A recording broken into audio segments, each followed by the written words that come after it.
Guys, welcome to my channel, Bitcha TV. Baby, we found just who we are meant to be in this galaxy. Sa hindi pa nakasubscribe sa aking channel, Bitcha TV, subscribe na. Hello guys, good morning! Ngayong araw ay death anniversary ng aking tatay, July 29. Tara guys, samahan nyo ako, magluluto tayo ng pansit canton. Tara!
Sino gamitin yung parang pakamusawa? Dito.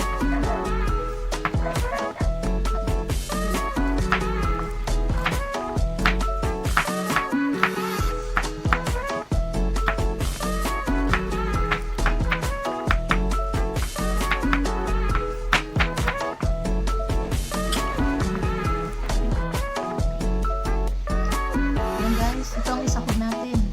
Yan.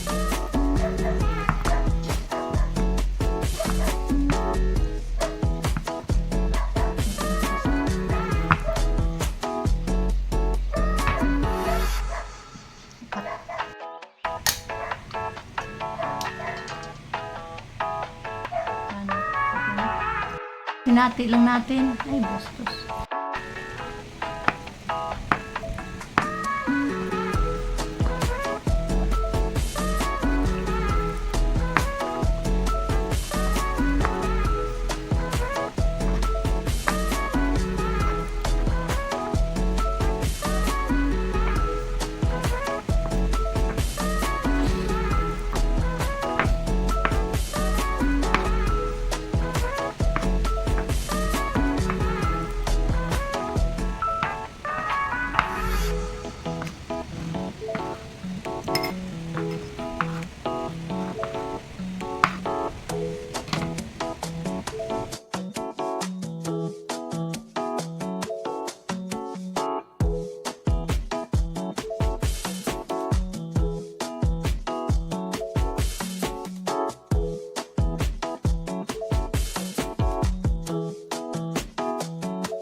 Pero kayo sa hiwa.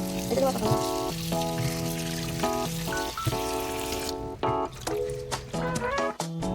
Ito guys, nakasalang na ang ating kawali. Ayan, mainit na. Maglagay tayo ng oil.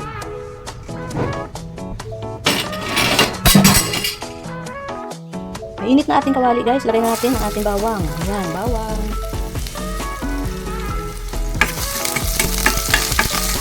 Haluin lang hanggang na-brown. Para mabango ang ating bawang. Mabango ang ating niluluto. Lagyan natin Yan guys, brown na. Sunod na natin itong ating sibuyas. Medyo malakas pa ang hangin sa labas. Masama pa rin ang ating panahon.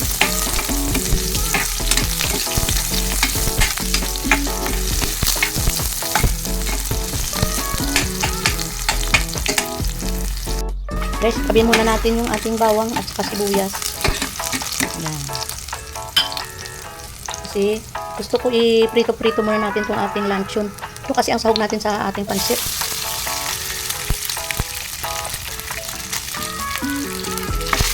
Dahil wala na tayo sa kundi dilata.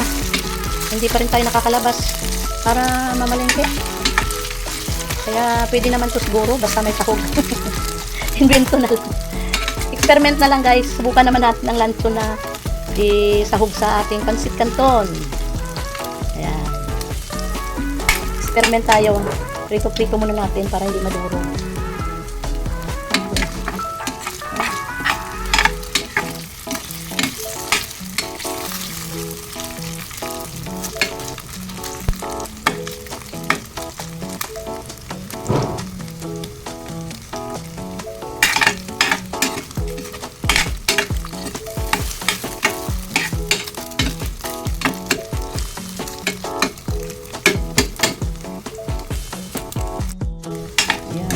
Guys, tanggalin na natin para hindi siya masunog. Pwede na siguro yan. Ayan, tanggalin na natin. Tapos mamaya na lang natin ilagay pag malapit na maluto ang ating pansit canton. Kasi pag nilagyan natin to ng sabaw, baka ano siya, madurog ba. Kaya anuhin muna natin, alisin. Ayan, ito na siya guys, oh. Na prito-prito na. Ang bango. Parang pwede na to kainin na lang. Ayan. At ito na lang guys ang isunod natin. Igisa-gisa muna natin. Ang gulay. Gisa natin para masarap. Para masarap naman ang pinalabasan ng ating pansit canton. Pansit canton naman, masarap naman yun kasi malasa na rin yun eh. Ayan. Haluin lang. At siyempre guys, ayan. Gisa-gisa muna natin. At habang ginigisa natin, lagyan na natin siya ng kunting patis. Ayan. Kunting patis. Saka tuyo. Tuyo. Ayan. Damihan natin patis. Alam niyo naman sa pansit, talagang maano talaga yan, matakaw talaga sa tuyo. Ayan. Ayan guys. Haluin lang. Ayan. Malakas ang hangin guys sa labas. Saka ito guys, maglagay na rin tayo ng paminta. Ayan. Ayan, paminta. Saka syempre haluin na natin. Alam, kasi hininaan ko yung apoy natin. Ayan, medyo lakasan natin. Ayan. Haluin lang para malasa ang ating gulay. Isa-gisa muna natin guys. At takipan muna natin para mabilis yan magisa. Ayan. Ayan guys, tingnan natin yung ating ginisa na ayuti. Ayan. Ang bango na.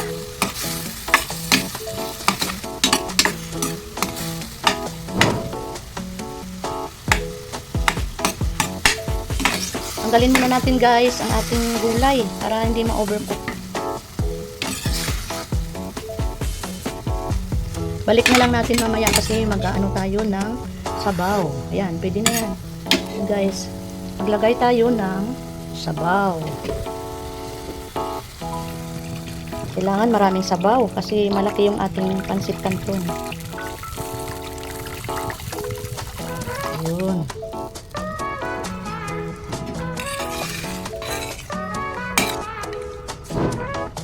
Hayaan muna natin guys, kumulo yan. Ayan. Takipan muna natin. Ayan guys, ayan, kulong-kulo na.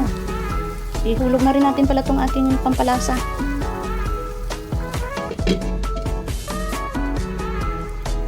Ayan guys, kulo-kulo na. Ayan, ito, ilagay na natin itong ating pansit.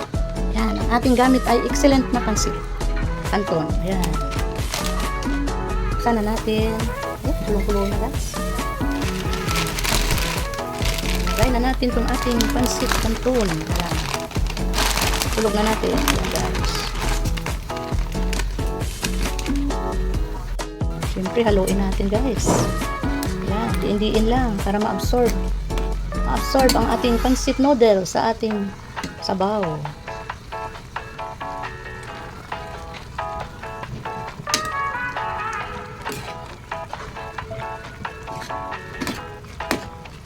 Yan guys, dinamihan ko yung sabaw kasi matakaw to sa sabaw ang ating pancit noodles na to. Ang kanton, matakaw to sa sabaw. Tatipan muna natin guys para mabilis maluto ang ating noodles. Check natin guys. Ayan. Yan. Tikman niya natin guys ang ating timpla. Ayan. Kung okay. Okay lang. Tama-tama lang kasi malasa na rin yung ating pancit canton noodles. Ayan. Ayan muna natin maluto ang ating pancit noodles.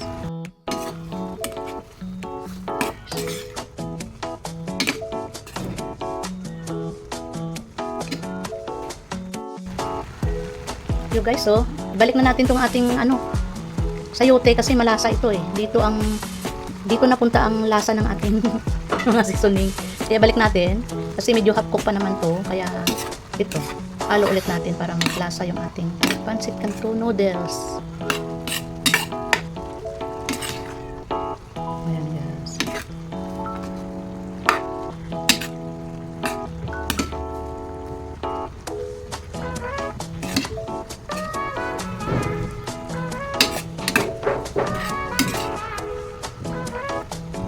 Mamaya na natin ilagay ang ating sahog na meatloaf, luncheon meat. Ayan, hayaan na natin luto-luto ang ating noodles.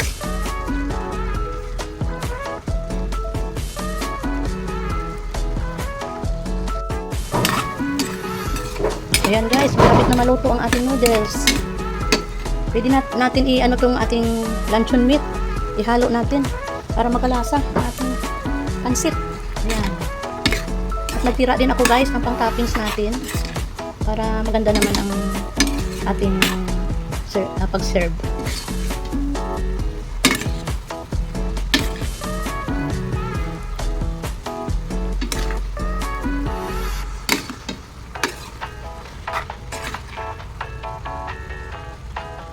Ayan guys. Mayroon na tayong merienda ngayong hapon sa handa ng death anniversary ng aking tatay. Ayan guys, kahit papano mayroon tayong ihain sa kanyang death anniversary. Ayan. Tandang-tanda ko nung namatay ang aking tatay ay pasukan pa lang ng grade 6 pa lang ako guys. Ayan. Grade 6 pa lang ako nung nawala ang aking tatay. Tikman niya natin muna. Tikman natin guys. Okay. Haba ano. Ayan, tikman natin kung ano lasa ng ating pancit canton. Ang sarap. Lasang lasa. Pwede rin palang sahog natin ay luncheon meat. Sarap. Guys, ang sarap ng pancit natin.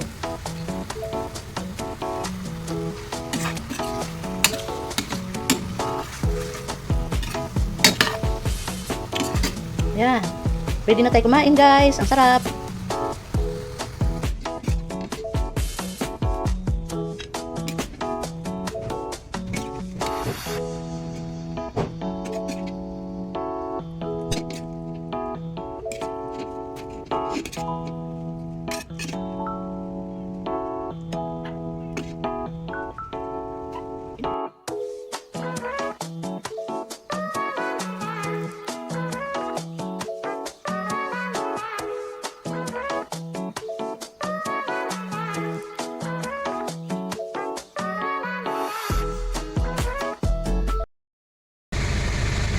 Thank you for watching.